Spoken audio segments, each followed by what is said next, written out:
Salam, God lover yang dikasih oleh Tuhan Yesus, senang boleh kembali berjumpa dengan saudara-saudara semua lewat program Raise and God malam hari ini bersama Diaspora TV.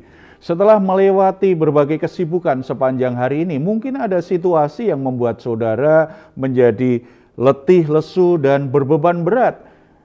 Jangan menyerah, tetap semangat dan jangan berputus asa, sebab Tuhan mengundang kita semua untuk mengalami kelegaan. Tuhan Yesus berkata, "Marilah kepadaku semua yang letih lesu dan berbeban berat, aku akan memberi kelegaan kepadamu." Mari kita responi undangan Tuhan ini dengan iman kita datang kepada Dia di dalam doa. Bapa di surga, kami datang kepadamu dengan penuh pengharapan, dengan penuh keyakinan bahwa Engkau adalah tempat terbaik bagi kami untuk mengalami kelegaan, untuk mengalami sukacita, untuk mendapatkan kekuatan hati melewati semua pergumulan hidup kami, untuk bisa mengalami pemulihan sehingga kami tidak perlu lagi mengalami keletihan, kelesuan secara jiwani. Bahkan kami akan mengalami kebebasan di dalam Engkau, karena anugerah-Mu itu menyediakan pertolongan yang kami butuhkan menjadi solusi terbaik. Kami akan bisa keluar dari masalah-masalah kami. Kami akan mendapatkan kekuatan yang baru atas kelemahan-kelemahan tubuh kami. Kami akan menemukan jalan keluar yang terbaik, sehingga kami semua sungguh-sungguh bisa mengalami kemenangan dalam hidup ini.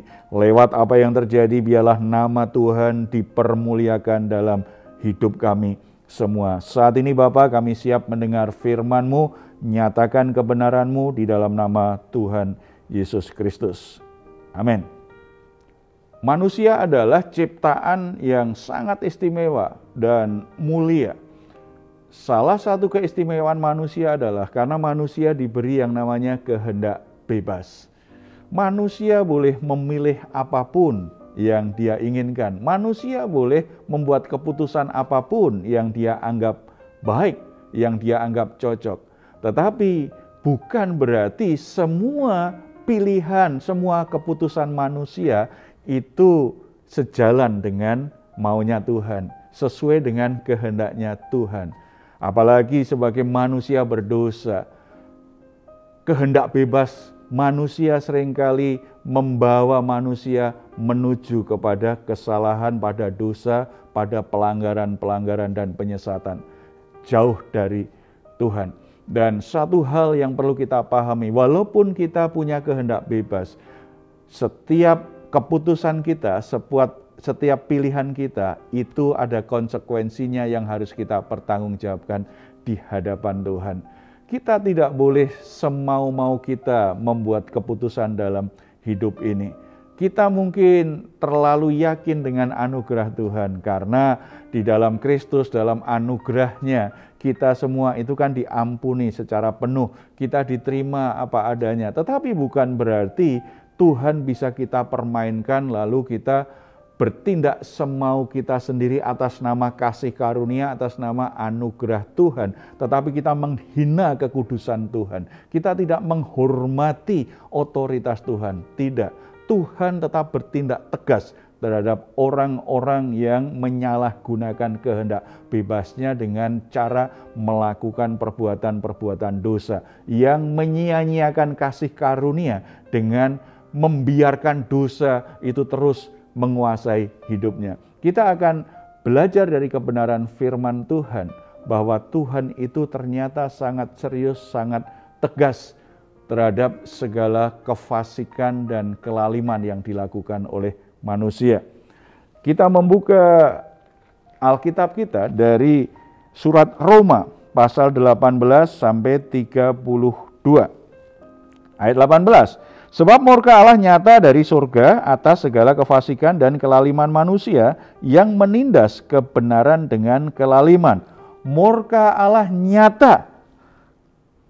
Kepada siapa? Kepada kefasikan. Segala kefasikan, segala kelaliman manusia yang menindas kebenaran. Jadi Tuhan tegas terhadap orang-orang yang bertindak jahat, yang coba mengabaikan atau melawan kebenaran Tuhan. Tuhan akan bertindak tegas dalam keadilannya, dalam kedaulatannya, dalam kekudusannya, dia akan bertindak tegas. Bahkan di situ katakan murka Allah nyata.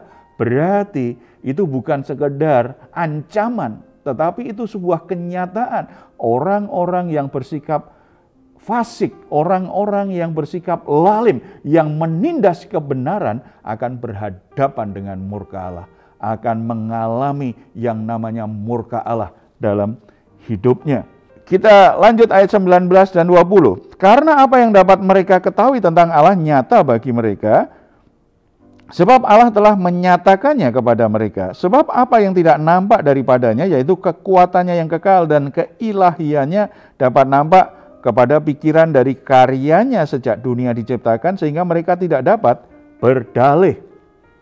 Manusia tidak bisa berdalih. Manusia tidak mungkin bisa menghindar dari murka Allah ketika dia berbuat fasik, ketika dia melakukan kelaliman, ketika mereka menindas kebenaran. Tidak bisa berdalih, tidak bisa menghindar dengan berkata, aku kan tidak tahu, aku kan belum pernah mendengar.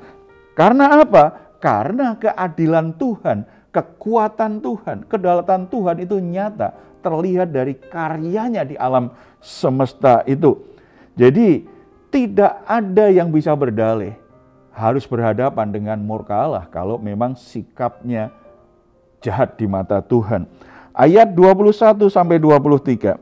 Sebab sekalipun mereka mengenal Allah, mereka tidak memuliakan Dia sebagai Allah atau mengucap syukur kepadanya. Sebaliknya pikiran mereka menjadi sia-sia dan hati mereka yang bodoh menjadi gelap. Memang mereka berbuat seolah-olah mereka penuh hikmat, tetapi mereka telah menjadi bodoh. Mereka menggantikan kemuliaan Allah yang tidak fana dengan gambaran yang mirip dengan manusia yang fana, burung-burung, binatang-binatang yang berkaki empat, atau binatang-binatang menjalar. Sayangnya manusia cenderung untuk mengabaikan Allah dan memilih jalannya sendiri.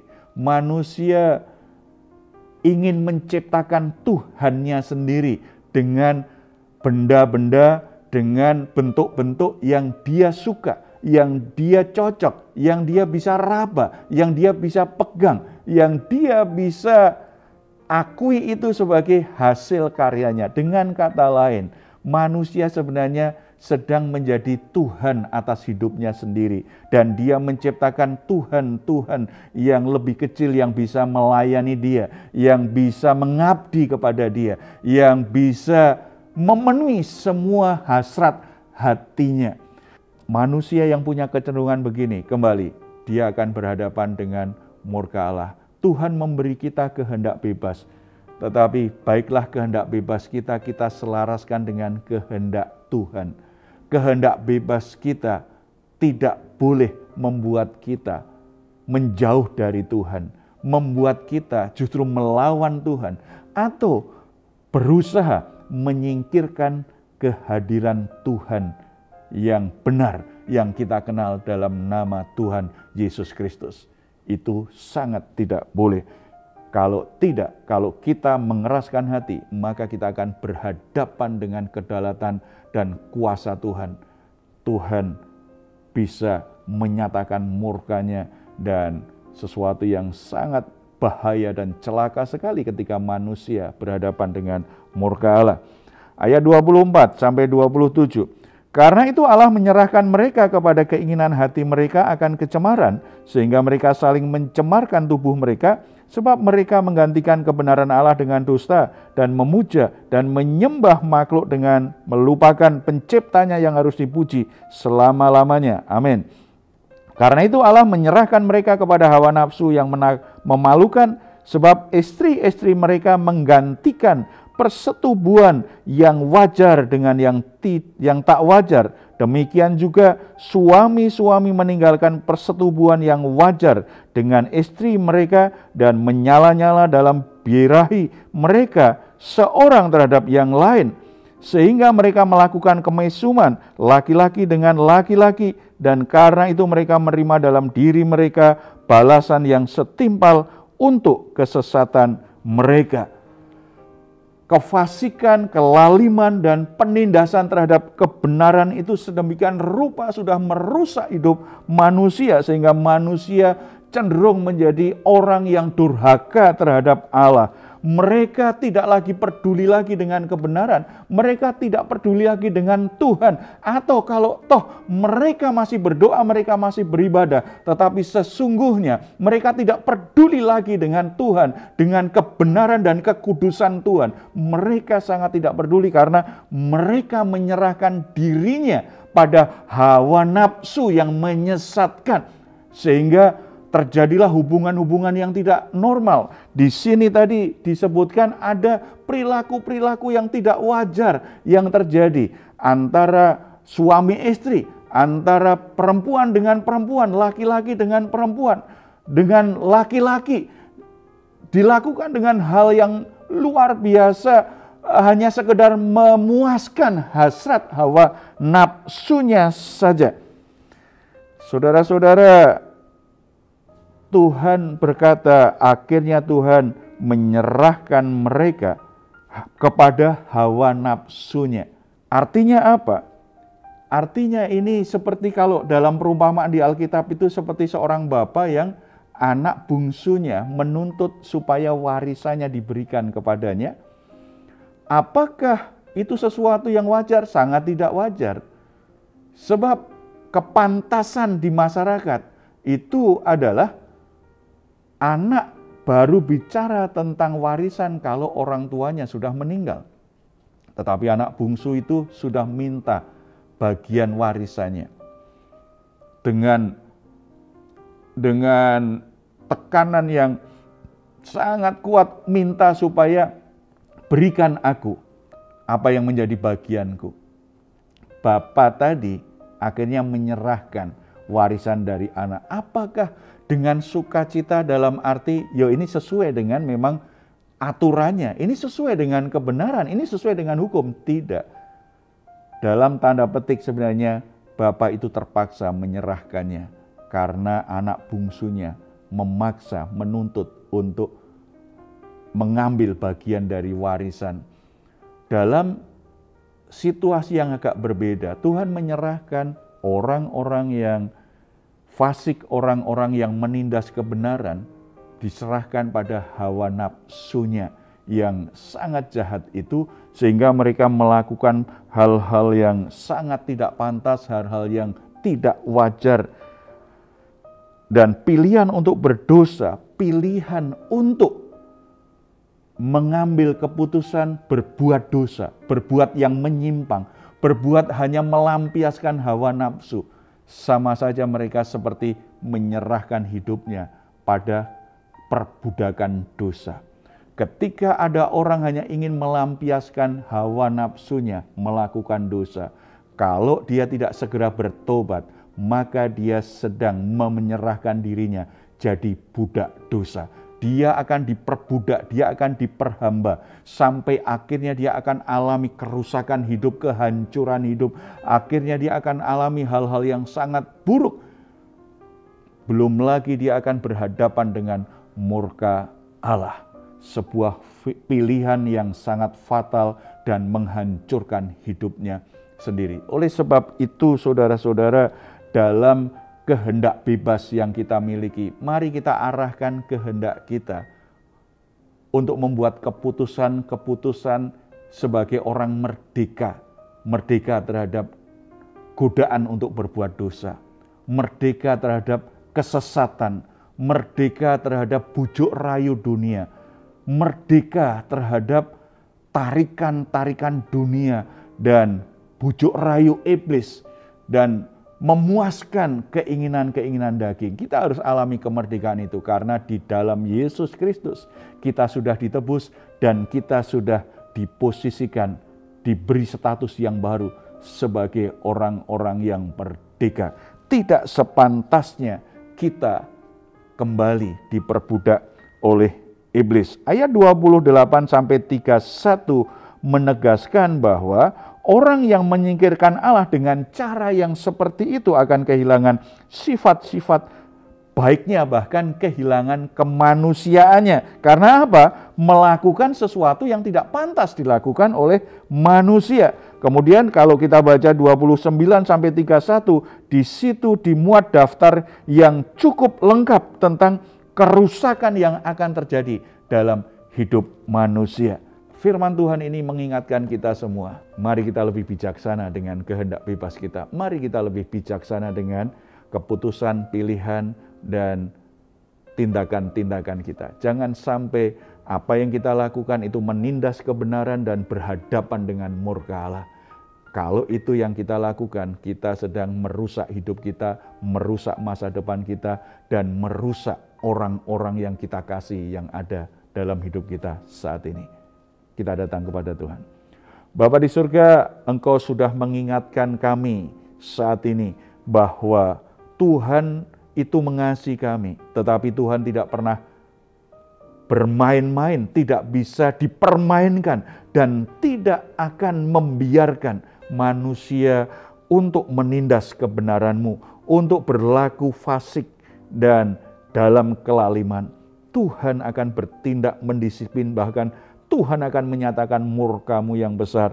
Tuhan akan menyerahkan orang-orang yang melawan-Mu seperti ini. Akhirnya diperbudak, diperhamba oleh dosa. Dan itu akan membawa kebinasaan, membawa pada kehancuran hidup.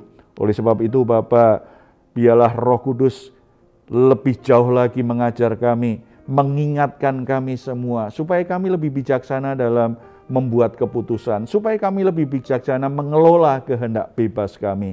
Apapun yang kami lakukan, apapun yang kami putuskan, itu senantiasa selaras dengan kehendak Tuhan dan mengikuti kebenaran Tuhan yang sudah diajarkan kepada kami. Bapa di surga, hamba-Mu berdoa untuk setiap saudara yang mungkin saat ini sudah menyimpang terlalu jauh dari jalan Tuhan.